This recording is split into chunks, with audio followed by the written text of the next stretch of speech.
हाँ जी, तो गाइस अस्सलाम वालेकुम। तो गाइस आज की इस वीडियो में हम बात करने वाले हैं मल्टीप्लेक्सर और डीमल्टीप्लेक्सर में फ़र्क के बारे में। तो गाइस मल्टीप्लेक्सर में क्या होता है जी, इसकी इनपुट्स की बात करें तो इनपुट्स डिपेंड करती हैं 2 की पावर n पे, ठीक है। जबकि इसकी जो आउटपुट्स होती हैं वो डिपेंड करती हैं n पे, ठीक है। इसकी आउटपुट्स होंगी n, यानी फॉर एग्जांपल अगर मैं कह लें एक इनपुट लेता हूँ, तो क्या मतलब कह लें फॉर एग्जांपल n की पावर 1 रखते हैं, एक बिट का रखते हैं, तो क्या होगा जी 2 की पावर 1 होगी, दो इनपुट्स आ जाएंगी। जबकि n 1 होगा यानी एक आउटपुट आएगी। तो इसी तरह से ये हिसाब किताब है, ठीक है। और अगर हम बात करते हैं जी डीमल्टीप्लेक्सर की, ठीक है, डीमल्टीप्लेक्सर की, तो यहाँ पे ये सीन होगा। यहाँ पे हमारी ये जगह रिप्लेस हो जाएगी, यानी कि n हमारी इनपुट बन जाएगी और 2 की पावर n हमारी आउटपुट बन जाएगी। यानी अगर हम एक n की वैल्यू एक रखते हैं तो एक इनपुट होगी, जबकि आउटपुट्स दो होंगी। तो यही चीज़ का फ़र्क है गाइस। तो चलें परफॉर्म करते हैं मल्टीप्लेक्सर और डीमल्टीप्लेक्सर को एक मिसाल के थ्रू, जिससे आपको समझ आ जाए और हमारा काम भी डन हो जाए इसके बारे में, ठीक है। तो गैस सिंपल सी बात है, हम एक बॉक्स की एग्जांपल लेते हैं, ठीक है। बॉक्स में एग्जांपल लेते हैं। इसका जो होता है हमारे पास सर्किट, वो कुछ इस तरह से होता है, चेक कीजिएगा।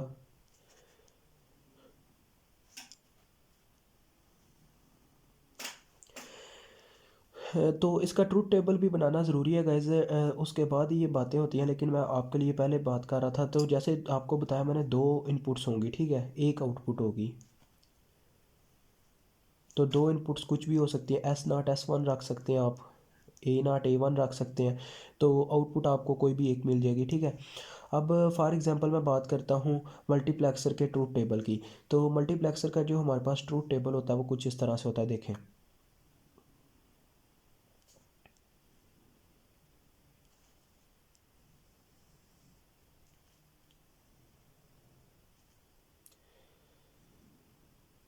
अब गाइस जो हमारी इनपुट होती है ना, वो ज़्यादा ख़ास इतना हाँ फ़र्क नहीं डालती, लेकिन जो S0 और S1 की वैल्यू होती है वो फ़र्क डालती है, ठीक है। तो बात करें, यहाँ पे हमारे पास S0 की वैल्यू आ गई, S1 की वैल्यू आ गई, और यहाँ पे हमारी जो मेन इनपुट जो हम पुट करेंगे, यानी कि कह लें कुछ भी हो सकती है। तो यहाँ पे आप D को मेंशन कर दें। तो गैस देखें, मैं चाहता हूँ कि आपको पता है कितने कम्बिनेशन बनेंगे, चार कम्बिनेशन बनेंगे, 0011 0101। तो अगर मैं चाहता हूँ कि जब 00 पुट हो तो D0 शो हो जाए, ठीक है। ये चाहता हूँ कि 01 पुट हो तो D1 शो हो जाए, 10 पुट हो तो D2 शो हो जाए, 11 पुट हो तो D3 की इनपुट मिल जाए, ठीक है। तो ओवरऑल बात कुछ इस तरह से। इसके सर्किट डायग्राम की बात करूँ अब मैं, तो काफ़ी इजी है आपके लिए, टेंशन नहीं लेनी। सर्किट डायग्राम से आपको मज़ीद ये मतलब कि हो जाएगा सॉल्व। अब गाइस इसके जैसे चार कम्बिनेशन बने हैं, तो हमें चार एंड गेट चाहिए। चेक कीजिएगा चार एंड गेट मैं क्यों लेता हूँ, वजह क्या है इसकी। तो चार एंड गेट चाहिए, और उसके बाद मुझे एक आर गेट चाहिए, क्योंकि गाइस इनमें से कुछ भी हो सकता है। मतलब कि यूज़र कह लें, ये इसे कीबोर्ड ही समझ लें या कोई टाइप की समझ लें। तो यूज़र एट अ टाइम कुछ भी पुट कर सकता है, ठीक है। तो जैसा कि मैंने बोला, ये ज़्यादातर किसकी वैल्यू पे डिपेंड करते हैं, S0 और S1 की वैल्यू पे। तो सबसे पहले हम यहाँ पे क्या ले लेंगे जी, S0 और S1 की यहाँ पे इनपुट्स ले लेंगे, और इनके बार भी ले लेंगे, क्योंकि बार भी काम आने वाले हैं, ठीक है। तो ये बार भी आ गए। इसी तरह से S1 के लिए भी। और गैस दूसरी बात है, जो हमारा मतलब कि हम डाटा, डी से मुराद है यहाँ पे डाटा, जो हम डाटा पुट करेंगे, यानी कीबोर्ड की ही एग्जांपल ले लें फॉर एग्जांपल, ठीक है। डी डी डाटा, तो ये भी मैंने एक इनपुट खींच ली। तो जब मुझे कहने कि डी की वैल्यू चाहिए D0, यानी कि डाटा D0 की फॉर्म में चाहिए, तो मुझे यहाँ पे क्या स्टोर करवाना होगा, S0 का बार। देखें S0 का बार और S1 का बार, यानी दोनों ज़ीरो होने चाहिए, तो ज़ीरो इस पे ही होते हैं। तो डी काफ़ी ऊपर बन गया, फिर भी मैं इसको इस तरह से खींच के ले जाता हूँ, इस तरह से कुछ, और इस तरह से कुछ, और डी का कह लें मैंने यहीं पे एक इनपुट और बढ़ा कर ले लिया, ठीक है। तो अब क्या होगा गाइस, इसको मैं आर गेट के साथ अटैच करवाऊंगा, ठीक है। आर गेट के साथ अटैच करवाए, यहाँ पे वाई आ जाएगा, वाई यानी कि आउटपुट आएगी। अब गाइस मेन चीज़ क्या हो रही है, देखें। फॉर एग्जांपल अगर मैं ये दो वैल्यूज़ देता हूँ अपने कीबोर्ड पे, यानी दो की एक की प्रेस करता हूँ फिर दूसरी की प्रेस करता हूँ, मेरा डाटा जाके सेव होगा कैसे, वाई में, आर गेट में। और ये भी होता है कभी कभार, यानी मेरा वाई में डाटा सेव हो गया डी, तो क्या डाटा सेव हुआ जी, देखें D0 है, डाटा D0 है ना, क्योंकि 00 पे डाटा D0 हमने रखा हुआ है। तो S1 और S0 का बार सेव हुआ है, ये चीज़ सेव हुई है अभी। अब मैं अपनी मेमोरी, ये हमारी मेमोरी है, ठीक है, वाई हमारी मेमोरी है इस वक्त। अब मैं अपनी मेमोरी में एक और चीज़ स्टोर करवाना चाहता हूँ। तो वो है D1। तो D1 मैं कैसे स्टोर करवाऊंगा जी, डाटा लूँगा, ठीक है। पहले मुझे डाटा चाहिए जो मैं स्टोर करवाना चाहता हूँ, और फिर मुझे ये की प्रेस करनी होगी, क्योंकि पहली की पे मेरा वैल्यू प्रेस मतलब स्टोर हो चुकी है। 4 वैल्यूज़ में 2 बिट्स में स्टोर करवा सकता हूँ। तो मुझे क्या की प्रेस करनी होगी, एक तो मुझे S0 की, मेरा मोनीटर क्या करेगा, S0 की वैल्यू 0 साइन करेगा और S1 की वैल्यू 1 असाइन करेगा। तो ऑटोमेटिकली ये डाटा जाके आगे स्टोर हो जाएगा और गेट के थ्रू ही। तो मेमोरी में ये डाटा स्टोर होगा, यानी इसमें एक और डाटा स्टोर हो जाएगा जिसका नाम होगा D1, और साथ में जी S0 का बार और S1 एज इट एज, ठीक है। उसके बाद मेरा दिल करता है गाइज मैं तीसरा डाटा स्टोर कराऊँ, यानी मेरा दिल कर रहा है मेमोरी को फुल करता जाऊँ 1 बाय 1। तो उसके बाद मैं इस तरह से करूँगा जी। अब मैं इसको देखता हूँ, देखें तो यहाँ पे क्या है, D2 डाटा पहले मुझे चाहिए। तो चलिए डाटा फिर से यहीं से खींच लेता हूँ, ईजी रहेंगे, डाटा लेना ही नहीं था चाहिए, वैसे यहीं से कर लेना चाहिए था। तो मुझे D2 स्टोर करवाने के लिए अब मेमोरी क्या करेगी, मेमोरी मांगेगी ये वाली इनपुट्स।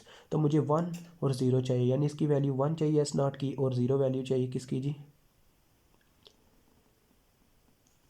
S1 की, यानी कि बार।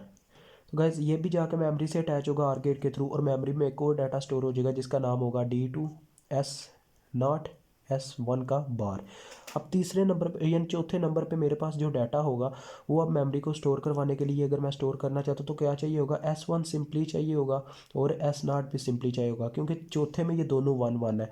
तो जो ही ये मैं D यानी चौथा डाटा स्टोर करवाऊंगा, मेमोरी ऑटोमेटिकली इनको एलोकेट करेगी, यानी कि इनकी वैल्यूज़ लेगी, और मेमोरी में स्टोर हो जाएगी चौथी एंड फाइनल वैल्यू, जो कि क्या होगी जी D3, उसके बाद S0 S1। समझ आ गई गाइस, यही चीज़ थी। अब ये मेमोरी में डाटा स्टोर करने से मल्टीप्लेक्सर के थ्रू ये काम हुआ है। अब अगर डी मल्टीप्लेक्सर की बात करूँ तो डी मल्टीप्लेक्सर में ये पूरा का पूरा सर्किट 180 डिग्री का फेस शिफ्ट लेगा, जैसे डी कोडर और इनकोडर की एग्जांपल थी। तो उस केसेस में क्या होगा जी, हमारी आउटपुट्स इनपुट्स होंगे, इनपुट्स आउटपुट्स होंगे। अब देखें, चेक कीजिएगा, मैं उसका सर्किट से ही समझ आ जाएगी, मतलब ये चीज़ बनाने की ज़रूरत ही नहीं पड़ेगी। अब क्या है, मेरे पास एक इनपुट है, ठीक है, एक ही इनपुट है।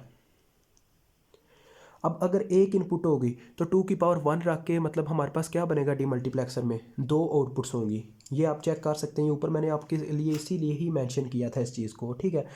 तो क्या होगा जी, क्या लें, मेरे पास ऑप्शन 1 पे एक मतलब कोड है, फॉर एग्जांपल कुछ भी हो सकता है। 2 की पावर 1 है तो हमारा कोड कितना होगा, 0 1, यानी कि 0 1 तक ही कोड जाएगा, क्या लें 0 है, ठीक है, और यहाँ पे 1 है। ये कुछ भी आप कह सकते हैं गाइस, कह लें ये ऑप्शन 1 है, ये आप कह लें कि P1 है, और ये P0 है, ठीक है। अब मैं क्या चाहता हूँ जी, मैं यहाँ पे 2 और वेरिएबल्स लूँगा, S0 और S1, ठीक है, क्योंकि ये भी अटैच करवाने होंगे, इन्हीं के थ्रू फैसला होगा कि क्या करने चाहते हैं। इनपुट का मेन कोई मकसद नहीं है, इनपुट सिर्फ सप्लाई है। जैसे मैंने आपको प्रीवियस एग्जांपल दी थी इसकी मल्टीप्लेक्सर की, तो वो सिर्फ एक सप्लाई है, उसने आना ही आना है इनपुट ने। जो ही सप्लाई मिलेगी, यानी मैंने की प्रेस की कीबोर्ड के ऊपर, तो क्या हुआ जी, सप्लाई मिली कीबोर्ड को, तो कीबोर्ड ने क्या किया, इनके कोड को मतलब कि क्या किया, चेक किया।